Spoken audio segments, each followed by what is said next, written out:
you're going to get a bunch of different answers. But today, Tiger and I are going to be talking about some of the most biggest mistakes that coin collectors make when choosing coins. We're going to be talking about it from a stacker standpoint, and we're going to be talking about it from a collector standpoint. But it doesn't really matter which standpoint you make. The bottom line is going to be the same, and we'll get to that in just a little bit. What's going on, Tiger? How are you doing today? Hey, Frosty, I'm okay. Little techie problem, you know that. Got the computer back online just in time. But hello, everyone. Welcome to the live stream. How you doing, Frosty? Doing really well. I'm really excited about today. I think today is going to be one of those that when we talk about an education standpoint, this is probably, I'll lay wager that very few people on the stream will actually know how to do what I'm doing today. I'm going to teach them how to do it. I'm going to teach them the importance of it and why not doing stuff like this will lead to our final decision about what the worst thing people can do is. Teach them how, teach them the importance of it. That's exactly right. So what's up, AZ? Good to see you guys. So Tiger, let's look at a couple of coins on your table and let's look at, why don't we look at the Lion King coin? Okay. All right. So let's give people a little rundown about why you purchased this piece, what you purchased it for, what the intrinsic value versus the reason that you actually bought it is. Okay. The Lion King is actually my very favorite movie, but it didn't start off intending to be that way. Lion King came out in 1993, the year my son was born. I only have one son. And this is about a movie that shows a very good, healthy, strong relationship between a father and a son, even through death. So, being that it was that type of a movie, plus on top of it, the music was awesome. Now, by the way, I do Elton John pretty darn well. Um, but this became my favorite movie because of my son. And when this came out, I just had to have it. And it will, if I have to sell every ounce of silver, this will probably be one of the last, or maybe the last I sell, because this reminds me of my son and the relationship that we had, and I hope to have again. So I got this on an auction at Coin Crew back in July 31st, 2024 at $50. It was a coin made in 2020. It's New A. It's PCGS. It's labeled as an MS69. So that's why I bought it. If I didn't have a connection with my son, I probably wouldn't have bid on it. So the question I have for you, and I'm going to pull this up real quick, and most of you will know this. This is Coinfax. You can see a number of different things on the PCGS website. For the purposes of today, I'm only going to be utilizing the PCGS website. There are other websites out there that you can do things like look at values and stuff, but I want to show you guys how to utilize this. We'll be walking through that throughout the remainder of the stream. So, Tiger, I want to ask you a question as we kind of have this here. You're going to see there's a 20,000 mintage on this. It's made of silver. Its auction record was $89, basically 90 bucks in 2023. In 2023, you and I looked this up. Spot price was right at 30 bucks, right? Mm-hmm. Now, this was for 69, but this one is the one on the screen is for 70. We just chose to do the 70. And let's kind of talk about, in the world of stacking, what would people say about grading a bullion round or a bullion coin like? Usually it's a big waste of money. You don't get your money back. Unless you have something really spectacular that happens, which, I really don't follow as well as you do. But for the most part, straight bullion is just you're throwing your money out away on the slab. Well, and again, throwing your money away. If you're not sending it in to get it slabbed and you're buying it in a slab, as long as you're not paying that increased price, True. then it's not bad. The problem is that people tend to overbuy, right? They tend to overspend, and they buy something like this thinking it's cool. They buy it for $100. You bought it for 50 when the spot price was 30. So you paid $20 premium for this piece. That included having it graded. And again, it's not a 70, it's a 69. True. And so when you look at this, I have no way to really determine the value of this. I can click on the population report. Did you say no way or new way? I have no way. But I can see that this coin is here, and I can see that there were 125 of them graded. Okay. There were 4 graded with just the base one, but they did the first strike. There were 125 of these that went through. But again, if I click on this from the population report, it's not going to tell me anything. I can go click on the eBay. It's there. You'll see it. Population higher 0. There's only 1, right? And so, but there's no sales history. There's nothing that I can find that tells me what this is. I'm stuck on relying on one of the most unreliable sources of information for numbers, and that is? You don't have much information. I'm giving you a clue. Look at the little pointer. eBay. Okay, eBay, all right. It's like, it's too small to see on the screen. I get you.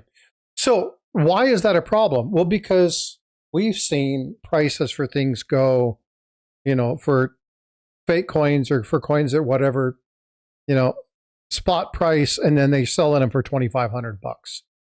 If somebody who doesn't understand what's going on clicks on that, they look at that, they don't know what's going on, they think it's a rarity, people buy it, they get suckered all the time.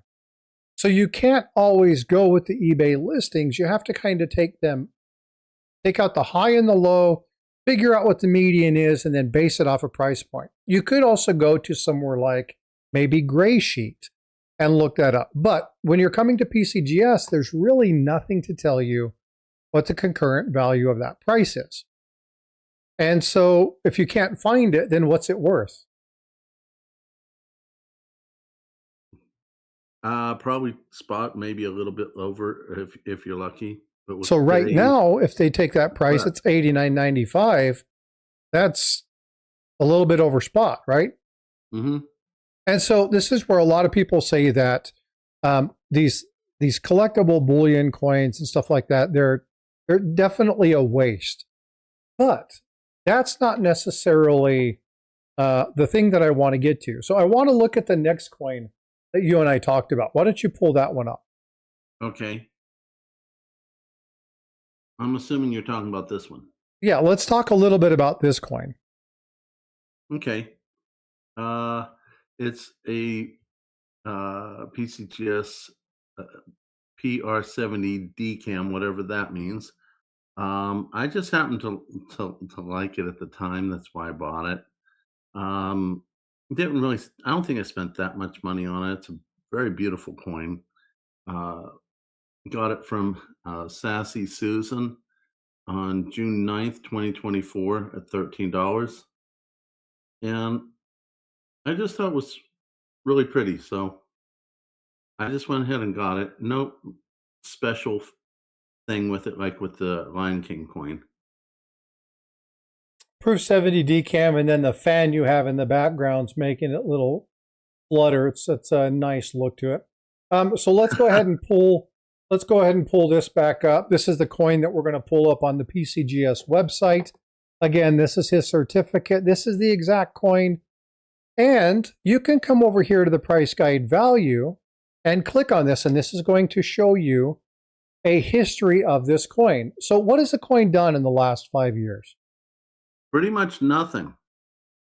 Gone up a little bit in value, but not much. For the most part, it's remained pretty flat. And you can see this coin at $28.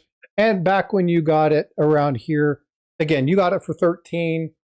Proof 70 DCAM, that's a pretty good pretty good buy, right? You did a pretty good job there Yeah. getting that for less than what it was worth. But numismatics, collectible coins that are common date, even in high grades. Now, again, high grades for a proof coin, a 70 isn't something that's out of the ordinary. Well, let's look at something. What happens if we look at the coin over its entirety? What do you see now? It went down a lot. Significantly. Matter of fact, if you come over here, it's $28. Back when it first came out in 2007, it was $225. Wow. Okay, so I want you to look at the value of this. And again, we see the same thing with metals. We see the same thing with some numismatic values. Now, everybody relax, calm down. I'm a numismatist. I like doing this stuff too. And I'm not degrading the hobby of numismatics or bullion or grading. But there's a point that I'm trying to make. And the point that I'm trying to make is right now, if you're looking at buying something specifically for the intrinsic value, hoping that every coin you buy will go up in price, oops. It doesn't work for all the coins. We're going to talk a little bit about this, but even this isn't the biggest mistake that people make. And we'll get into this a little bit more. So we're going to come over and we're going to talk about some of the coins that I pulled up. Because again, some of these coins, many of you have heard tales and stories and searched for these coins. And you hear of these things far and wide being holy grails when it comes to these. And this one is one of the same one. Have you ever heard of this one, Tiger? Double die. I've heard you talk about it a few times. Okay, the 1969 S from San Francisco double die. It's a big dollar coin. How big? Well, we come over here and we pull this up. You can see the doubling there on that 1969. You can come up here in the right side corner. You can see it on something that would be listed as red, not necessarily red brown. This is a brown coin. You can see that by the grade right here. But you come down here, there's a mintage of 15. Again, they have 15 of these known. And it sold at auction for $54,625. Now that's a pretty hefty price for a set, don't you think? Oh, yeah.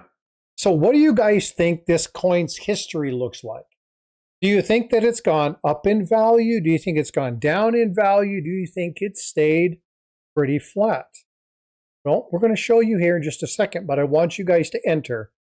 If you guys think it went up in value, type the word up. If you think it went down in value, type the word down. And if you think the value hasn't changed over the last 10, 20, 30, 40 years, list unchanged. Okay, and well, Dale says up. What's up, Frank? Good to see you. Hope you're doing well. Thanks for being here. So let's get down here and look at some of these. And again, we can come down here and we can look at the listing. People are saying up, up, up, up, up. You would think so, wouldn't you? Yeah. But when we look at the price, look at the MS63. What does that say? 39,000. Mike Noodle, what's up? He says down, down, down, down, down. Yes, it has gone down significantly. Remember, the original price point when we listed for the auction record was $54,625. Right now, it's listing as a projected point of $42,000. Now, here's something really cool when you come into PCGS and you click on these items. If you click on that value, you can actually see where they're at. And it looks like it's gone pretty flat. But again, there's a lot of variability when it comes to collecting coins. And I don't mean just variability. I'm talking about wild swings. Not quite like you would see in bullion, as we talked about at the beginning. Numismatics moves slower. It does move, and it goes up, and they go down. But you're going to see something. We'll show you a couple more of these, and then we'll kind of start talking about trends and what you can look for. And we'll talk about collecting coins. And then we'll get, at the end, we'll get to what I believe the number one problem is. If I come over here to all, now you're going to see this wild fluctuation. So what's happened with the price of this? Has it gone down or has it gone up? To me, it looks like it's just gone down a little bit just recently. As of 2018, a good bit. And COVID drop, right? But is that related to COVID or not? We don't know, right? We don't know why these prices went up. We don't necessarily know why these prices went down. What we do know is we do know the auctions in which they happen, because you can see the price listings for the various coins. You can go check those out. You can see all of those. You can also list more than one coin. We'll be getting to that in a minute too. But over the last 20 years, this price has only gone up about $2,000. Now, it went up as high as $62,500, but from the time they first graded this particular coin in 2004, now this is as far back as the data goes. I'm sure there's more data that you can go back to, but it really hasn't gone anywhere in price. It's pretty much stayed flat. And so this is where people, they talk about numismatics as an investment. You got to be very careful, because what happened if you pick the coin up here? You took a loss. You took a heavy hit. And on another screen that I'm going to show you after I show you a couple more coins, we'll start showing you the percentage of change in relation to their baseline. And we'll talk about that in a minute. Now, every one of you can log on to the PCGS website, pull this tool up, and we're going to talk about how to use that towards the end. So make sure you stick around, because again, not only it's cool for me to show you, but what's good is for me to show you how to get this and how you can see and start making some adjustments on your strategies. Okay. All right, let's go to another one. What's up with this, Tiger? What is the point on this particular coin? Do you remember? Let's see here. If I'm not mistaken, the fact that I think it's a rare nickel, especially being especially being a D. Okay, so let's go in. First off, it's not rare. No. There's millions of these. The issue is that this is a key date. It has a lower mintage than the rest of the run. It is a Denver mint mark, but it's that 1950D is considered the key date for this particular coin. And you can find these for a pretty good price. The auction record for MS64 happened in 2006, and it was $2,185. Folks, this is a coin that we all know, right? Anybody who collects the likes nickels knows this is a key date coin. And again, you see at 67 over here, you see that D. And again, that D would be here in a war nickel. It's not a war nickel. And so this is where the D is on that particular coin. So let's scroll down. Let's look at some of these. And again, we come over here, we go to the right, we go to the far right, we look at the mintages. I can't do the price point for these two because there's not enough to really give me the price point, but I can do it with 67. So let's just look at 67 and see what happened for the prices of the MS67. 5 years, what's happened? Well, it started out around 150 bucks, 160 bucks, went all the way up to 300, and now it's settled down about 185 bucks. So if you bought this coin in September of 21, you've gained now $30, $35 worth of value. Not too bad, okay? Not too bad. True story, I have a roll of 50Ds on my desk. I don't doubt that at all, Mike. I've probably got a half a roll. I eventually want to get a full roll of these. And they're affordable. They're something that you can buy. They're a key date. So they're good for you to have. They really are a good thing. But when we change this to all, you're going to see a significant change. You're going to see that it went up, and then it came way down, and then it went back up. And there's been a lot of variability in this coin. But overall, the price went from 225 or 250 down to 185. So if you bought this coin in 2006, over the long haul, you've actually lost money. Now, Mike Nodelman, the guy who's in chat, he works at Harlan J. Burke, the oldest active coin shop in the United States. And he said a number of times between being on a guest on the channel or on the Coin Show podcast or Ancient Coins with Aaron Burke, that if you want to make $2 million in numismatics, start with $10 million, right? You want to make $1 million, start with 2. You want to make 5, start with 10. Because investing in numismatics isn't always a good thing. There are some things that are good to invest in, and we'll talk about those in just a second. I'm going to show you another coin that people are like, what the heck are you showing this one for? Now, for those of you who might know this coin, look at it very carefully, okay? Kraken, go ahead, ask a question, fire away. When you look at this particular coin, I want you to look at the title, not just the coin itself. Yes, this is the Duke Ellington. This is the 2020 or the 2009 District of Columbia quarter, but this one had some pretty cool stuff on it. You know what this one was, Tiger? It had some doubling or error type between the E, L, and L on the keyboard.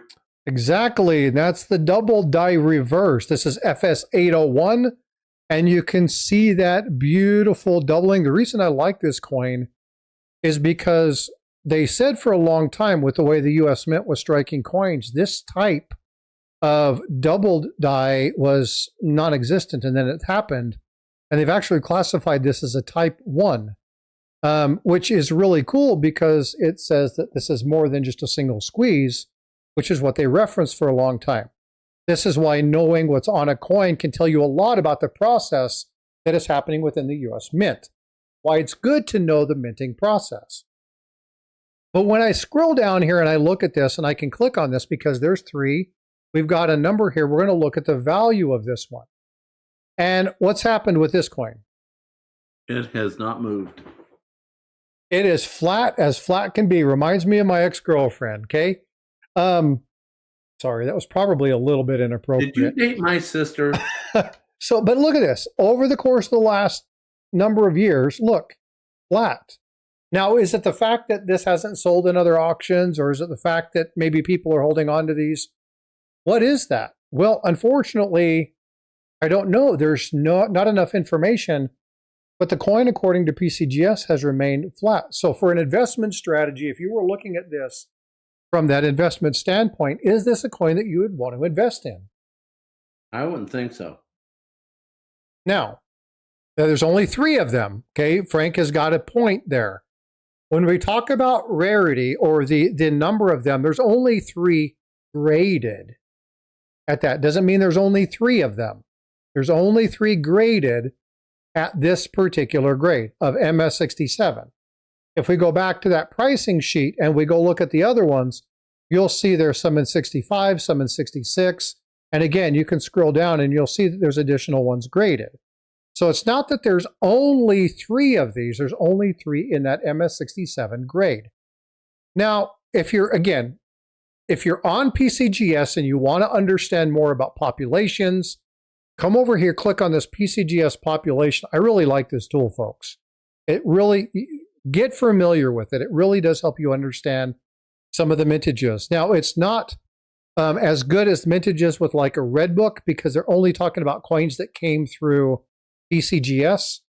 But when you look specifically at auction records, they will show an NGC coin that came through a PCGS auction, which does happen from time to time.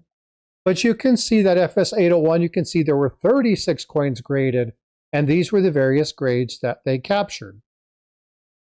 Clearly, this isn't 36, so there are other ones probably down lower. But again, this gives you just a generalized idea of what these are, okay? Tells you how many are there in your normal 2009 District of Columbia. 294 people have graded these. 36 of those, 36 additional ones were the FS 801.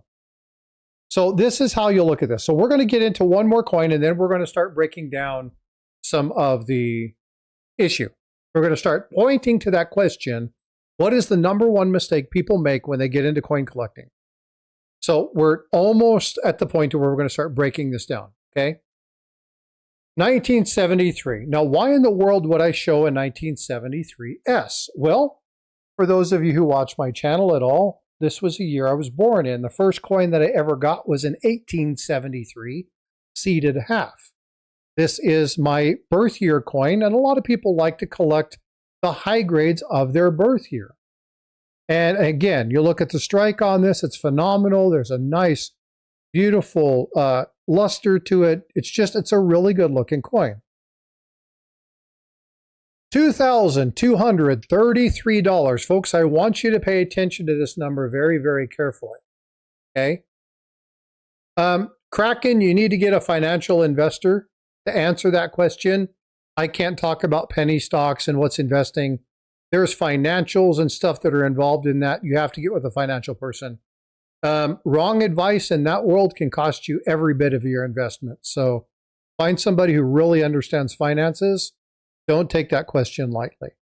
Okay. Let's get back to this. So we have this $2,233. So we come over here. We're going to go to the right. We're going to look at these. We're going to see these numbers. But hey, folks, do you see a pattern here? I want you to look at where my arrow is. I want you to look at the prices, and I want you to look at the dates. What are you seeing? What's going on, Eric? How you doing? Looks like it's going down in value. Yeah, so let's do this. Remember I told you that if this item is a hyperlink, you can click on this hyperlink and it will take you to that chart. Well, let's go click on that chart.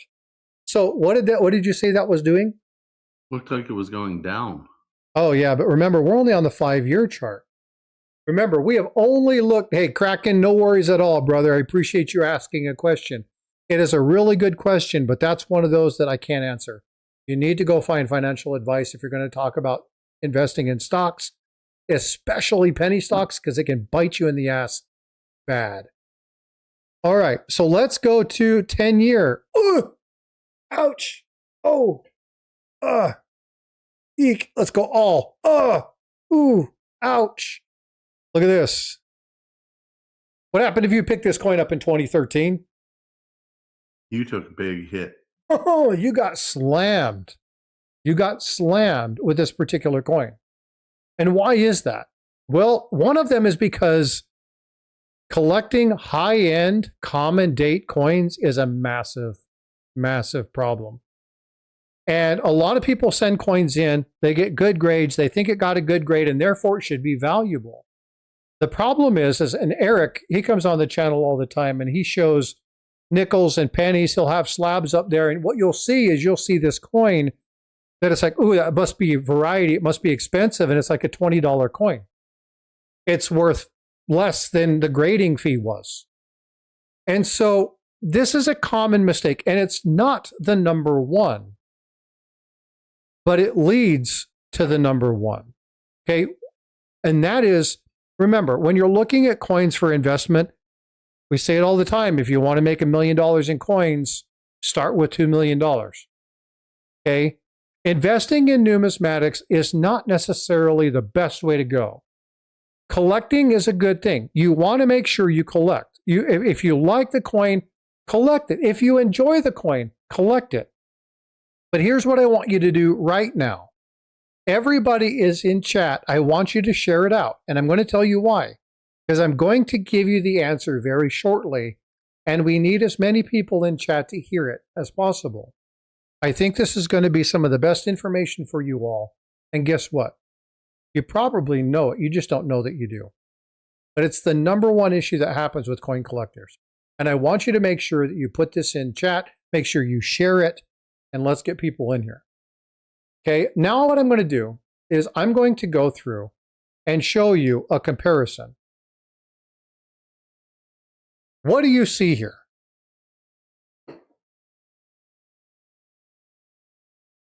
Tiger. Looks like something that just gained a lot of value, still came down a little bit later. So I'm going to remove this one. I'm going to add this back, and anybody who sees what I'm doing will know very carefully. Let's get these coins here. These are the coins that I just showed you. These are the coins that I just walked through the value. And you're going to see a trend. Now, some of these are highly collectible. Some of them went up a little bit. Some of them went down a little bit. And you can actually click on these things and actually see whether it went up, you can see that 50,000 with a 25% increase over its baseline. And if I bring it over, you're going to see that as these coins come up, they show up on the market, you're going to see them populate. But you can see when you're looking at that 1973S, that green one there, number 3 down, at $650, it lost 91.3% of the original value. If you're looking at that 1950D at $2,250, it lost 25% of its value. If you're looking at the double die adverse, that beautiful 1969S, it actually gained 6.3% in value. And remember that Duke Ellington that was flat, flat, flat? Mm-hmm. Well, yeah, I know it's pretty small, and I really can't zoom in, because even if I make it bigger, the text doesn't get any bigger. Maybe that'll help. Let me know if that's better for you. Actually, it is better. I can see it better. Thanks, Justine. I appreciate you telling me it was too small. Hopefully that's a little bit better for y'all. But you can see the variation in prices. You can see that they go up and they go down. Okay, now I'm going to go back down here, and I'm going to add a coin. I'm going to take that one, the SMS 1965-68, and I'm going to add this to the graph. Now you guys can compare and contrast as well. And I'm going to add that. Holy crap, what just happened to my chart? It got squished because the data from the one you added just was more than what the rest of them would be able to be charted and show everything. This is the 1965 SMS. Now remember, a few days ago, I talked about the SMS on my channel on the morning live stream. We talked about the SMS set. Specifically, we talked about the 1964. It is the crown jewel. This is 1965. This is not the crown jewel.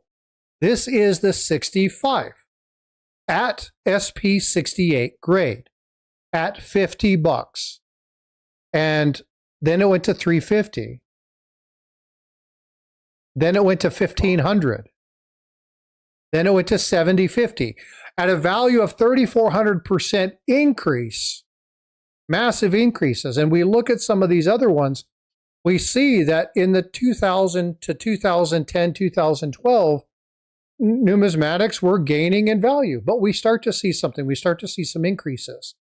And recently, the trend is that we're seeing a decrease in some of these coins. Even in the higher grades, we're starting to see some decreases in values overall. Now, it's not the same for everything. But if I still look at that 1965, the one there on the bottom, it's still up 2,100%. Now, Tiger, you may not know the answer to this, but I'm going to ask it anyway. Mm-hmm. What is special about that coin? You may know, you may not. And if you don't, it's not a problem. I really don't know. Outstanding. So Mike, or vote for Pedro or Womb Raider or somebody else, Eric, why don't you guys do me a favor? Throw in chat and tell me what it is about that particular coin that makes it a little bit more collectible and retain, even if not gain, value. Because remember, these were the SMS sets. There was something specific in history that happened during a 3-year cycle. Again, I talked about this. If I mention the name Ava Adams, limited minting, kind of, you're getting there. Okay. Not many of them graded, farm dog. But there's something fundamental. Remember that 1965, 1966, and 1967, the United States Mint removed all the mint marks and changed the way they minted the coins very slightly. And they created not just your normal business strikes, but they created the SMS set. This only happened for 3 years. It's a small, limited run. Now, there were some big numbers in this set. But if you got them at really high grade, they would, no, it's not the Richmond dime. Eric's got jokes. But if you got this at a good grade, a really high grade, again, there's limited quantities of them. Now, it's not that they're rare, okay? But because of that, there's a collectability factor. There's a special story tied to it. There's a history behind it. And a little bit more value gets tied up into that. Now, it doesn't mean that every coin that has that is going to hold this value. So sometimes this is hit or miss. And what do I mean by sometimes this is hit or miss? Well, let's go look at that particular coin. This is the coin that I just showed you guys. And I don't know if you see this, but if you look at the SMS coins, these cents, holy smokes, the strikes on these are gorgeous. The luster's amazing. They are three of the best looking coins in high grades. They really look amazing. And that 1964, there were only, maybe 50 of them max. They were very, very, very, very limited and sold at a value of $65,000. Now the price for that one came down, showed you that. They're back down to $42,000 for the big pop. But again, when you're looking at this, again, from here to all the way down, the prices are just, it's crazy, right? Now this is the normal one. When we look at this, we can see the population. We can come over here and click on the price guide. We'll see the value. We click on all the way across, and again, we see that go up all the way to 1750, and then back down to 1100. But we're still seeing that 2,100% increase in value. When we talk about rarity, rarity isn't always mintage. It's the quality. It's the mintage. Sometimes it's the conditional quality. We talk about the 1926S. There are other ones as well. But numismatics are prone to something called discovery or hoards. And you can have something, and we've talked about this with the 19030, where they found a big stack of them and the values plummeted. A massive discovery of coins can also affect the grade of these. Because if they're considered to be a perceived rarity or perceived conditional rarity, and then 1,000 of them are found, those prices are going to plummet. So be careful when you're trying to find numismatic coins as an investment. Now remember, it's okay if you want to collect them, because when you're talking about the increase in prices and the decrease in prices in retrospect to bullion, numismatics are a little bit more stable in price. They don't go up and they don't go down as fast. Tiger, what's happened with volatility in silver and gold in the last 8 months?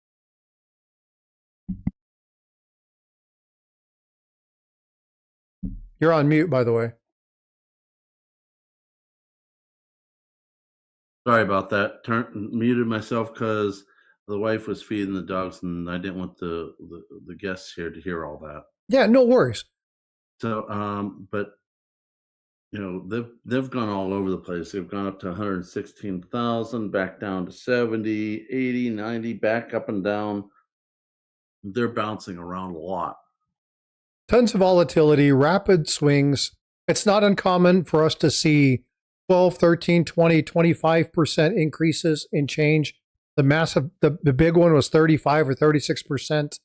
They called it a crash, right? And so we see volatility, and it happens even in the last month. Yeah, exactly. But now here's one for you.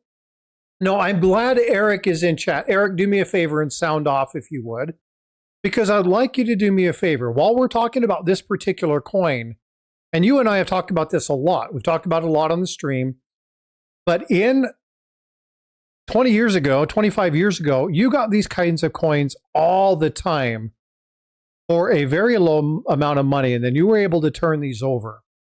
Now, the 1914D, for those of you who don't know, is a highly counterfeit. It is a key date, but it is an amazing coin. And this is one of the coins when you're talking about key dates. You also have the 31S and the 1909 SVDB. And you have the 26S when you're talking about high grades. But Eric used to be able to get these all the time and for virtually hardly any money.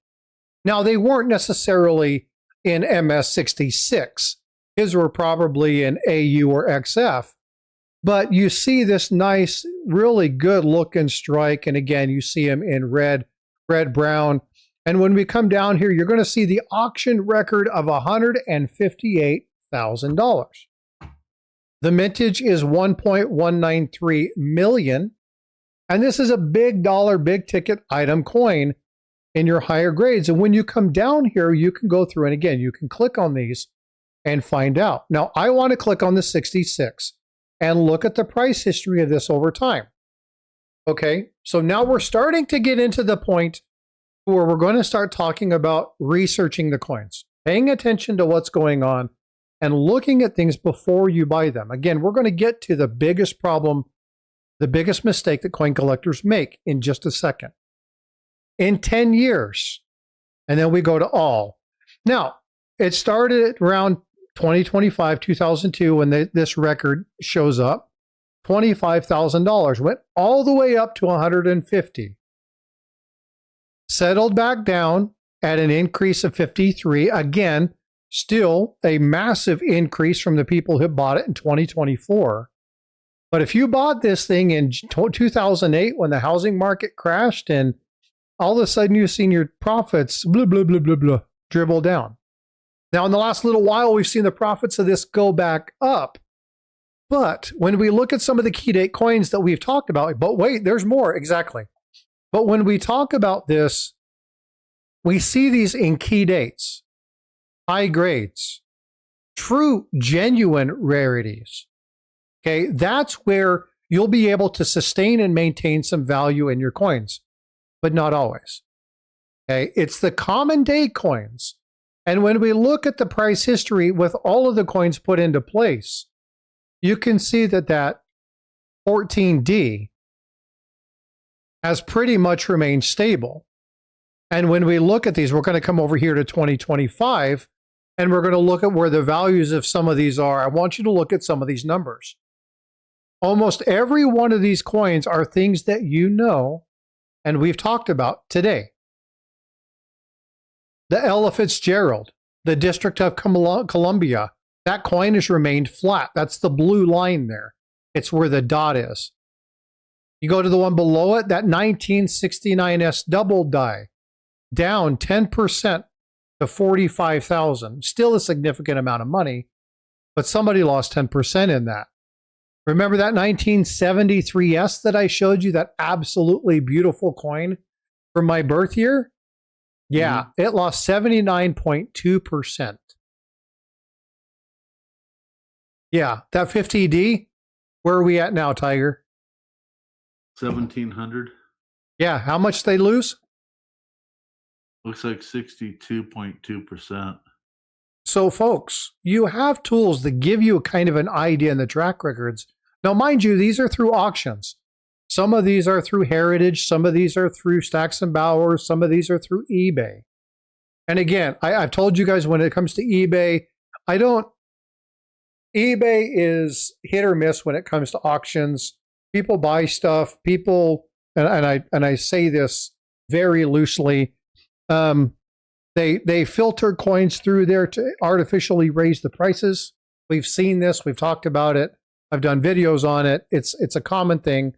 You got to take the high and the lows, throw them out the window, and find a median, right? Find something within the most recent time frame and do this. I'm going to pull up another example of a coin here in just a minute. Actually, I take that back, rewind, of a metal that in the last year has seen some significant changes.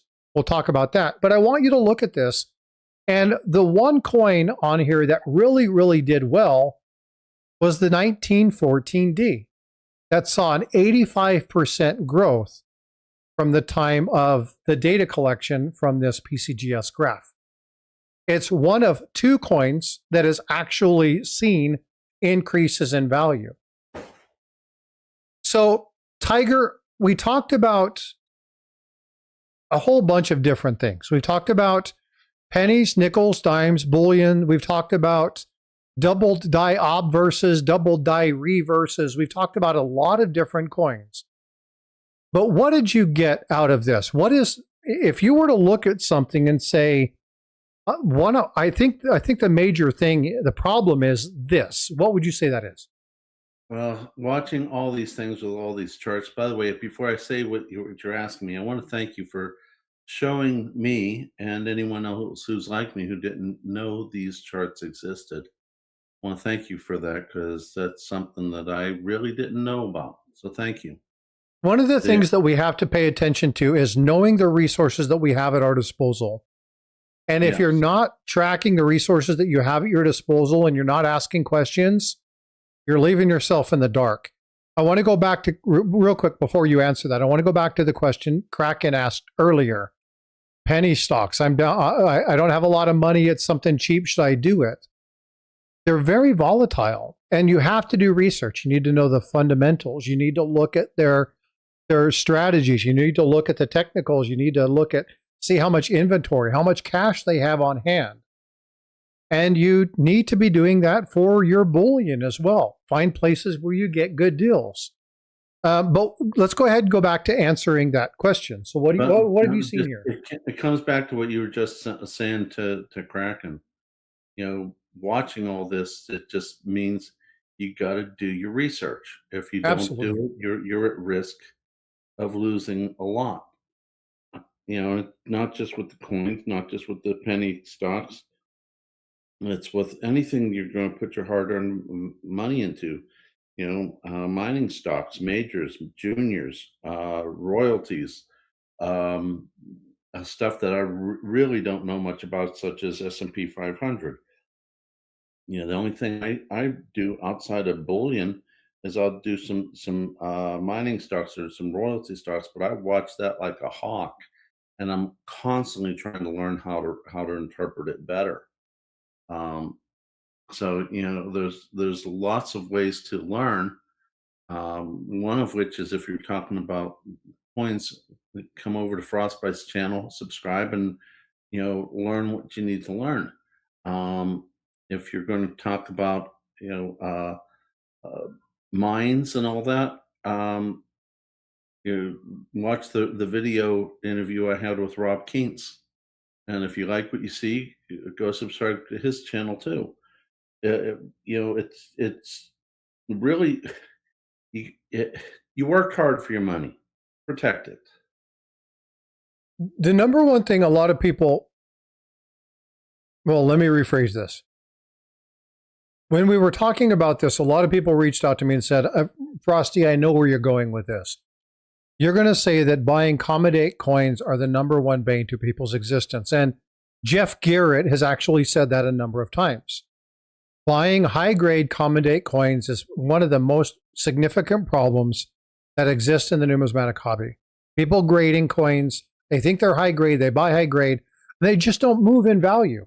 They just do not move in value. You can find those same basic coins for relatively the same price as anything. But what I want to say is the number one mistakes that coin collectors make, and the number one mistake that coin collectors and stackers, people who collect whatever it might be, make, is that they don't do the research before you buy the coin. If you are going to be utilizing stacking or collecting as an investment criteria or as an investment piece of your portfolio, you had better do the research and understand what the scope of the coin has done over its duration. Look at things like key dates.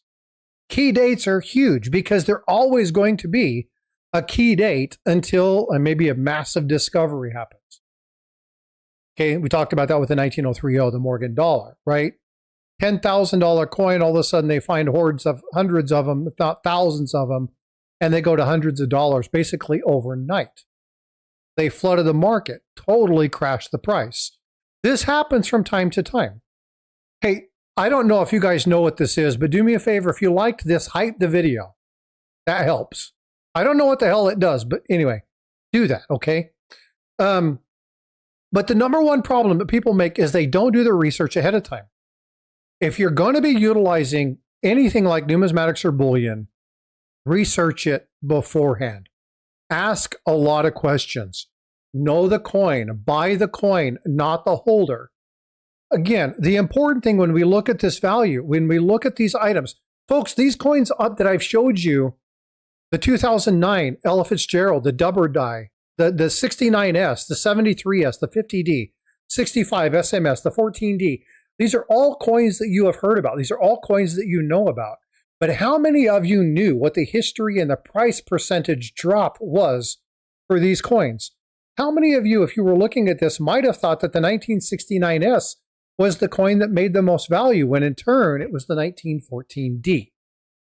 Do a little bit of research. Ask those questions. There are a lot of tools that you have available to you. Find those. And as Tiger said, if you want to come into the streams, come into the streams. But I'm going to promote more than just Stack Elector. I'm going to promote more than just Tiger Stacker and myself.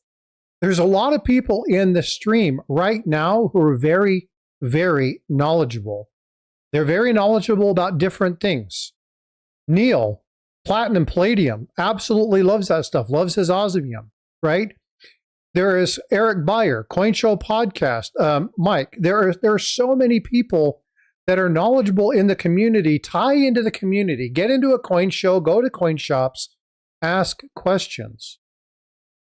Do a little bit of research. Buy a book. They tell you to buy the book before the coin.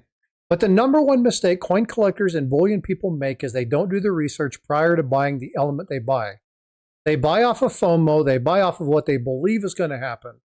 But what Tiger and I wanted to do today is to walk you through something that was, for sake of a better term, a basic, a fundamental. And it's something that a lot of people just aren't doing. Here's what I'm going to do. For the next 5 minutes, I want to walk you through adding something. So I'm going to ask a question in chat. Pedro, thank you so much for throwing Tiger's channel up there. Appreciate it. Thank you, Pedro. I want to come down here and I want to show you. You've seen I've added these coins. I want somebody in chat, doesn't matter who, doesn't matter what coin, I want you to put it in there. Winston Double sounds to me like treating a hobby as a stock portfolio is a big mistake. It's a hobby. It's supposed to be cost money. Nobody who gets into RC wonders. The future real sale value. Okay, yeah, so absolutely. But here's the thing. It doesn't mean that you can't utilize numismatic items to offset things like inflationary. You can do pre-33. Thanks, Tiger. 5 gifted membership. Mike Noodle, Winston Double, a.k.a. Mainly, and then Marcy Collins. Congratulations for getting those. But the point is, so come on, somebody throw a coin in there. AU58. Nope, that's not a coin. Somebody throw one in there. And let's pull it up. And what I'll show you is I'll show you how you can add coins to this one. Okay? And you can actually start to look at this. So if there's a couple coins you're thinking about investing in, you know what? Take that back. Vote for Pedro is here.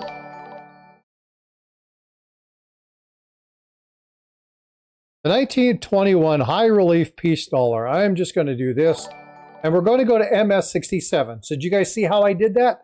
I typed in 1922 high relief. Let's go ahead and clear this back again. 1921 peace. The coin comes up. You can scroll down a little bit. You can see the various ones. You can see if there's more than one type. You can see the Elite 30, polishing lines, whatever. We're just going to go with the base one. We'll click on that here. We chose the grade. The grade here we're going to choose is 67. And then we're going to add that to the graph. Now, look at this. Check this out.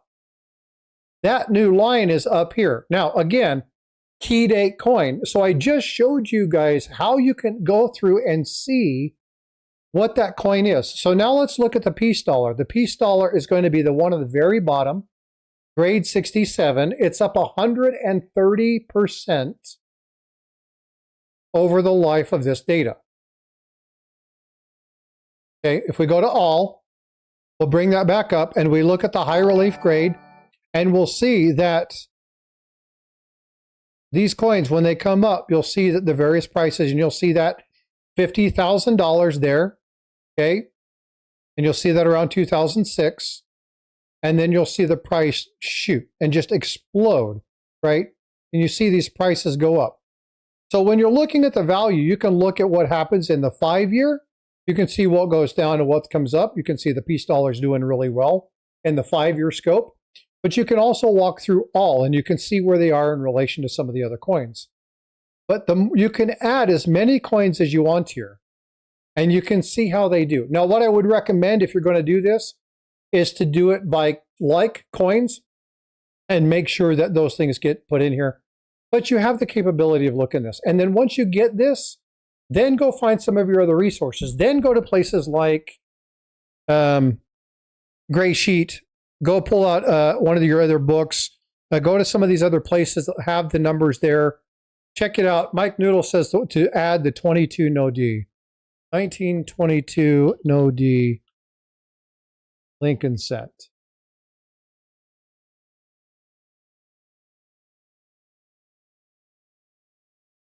You want to do the weak D. No D, strong reverse. There we go. Okay. And we'll click on the grade for that one at MS65. We'll add the graph. And again, we see that one here. So if you follow where my cursor is, you'll see that number. And again, it's on the bottom, up 37%, and it's remained steady. So again, when we're looking at the value, okay, one of his favorite coins, outstanding. When you're looking at the value, what's the key here? If you're going to invest in numismatics, invest in key dates and invest in conditional rarities. Ask a lot of questions. Use a lot of the tools and resources that are available to you. And don't make the mistake that most collectors make by buying a coin, thinking they know what's going on without doing any research. Now, if you like it, you'll like it. Tiger, pull up that dime again.